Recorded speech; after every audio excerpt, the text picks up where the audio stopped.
আসসালামু আলাইকুম guys, welcome back to my channel. আজকে ইজতেমার লাস্ট দিন, আজকে জানুয়ারির 5 তারিখ। তো দোয়া প্রায় 10:30 নাগাদ শেষ হয়েছে, যে আখেরি দোয়া।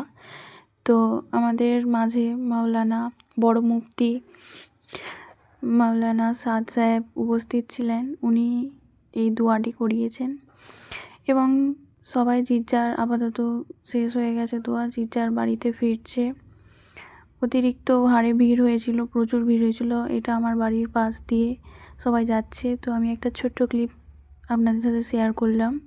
আর এটাও আমার বাড়ির পাশেই একটা বড় মাঠ আছে, যেখানে সবাই এসে জমা হচ্ছে এবং অতিরিক্ত হারে মানুষজন বাড়ি যাচ্ছেন। সঙ্গে সঙ্গে দোয়া শেষ হতে না হতেই সবাই রওনা দিয়েছে এবং ঠিক এইভাবেই আরও যেদিক থেকে মানুষের যাদের যেদিকে ক্যাম্প আছে তাদের সেই দিক থেকেই ফিরে যাচ্ছেন। চারিদিক থেকে একই রকম ভিড় এবং কত সুন্দর লাগছে। একটা নামাজের সময়, দোয়ার সময় একটা নিস্তব্ধ নীরবতা এবং শান্তি বিরাজ করছিল।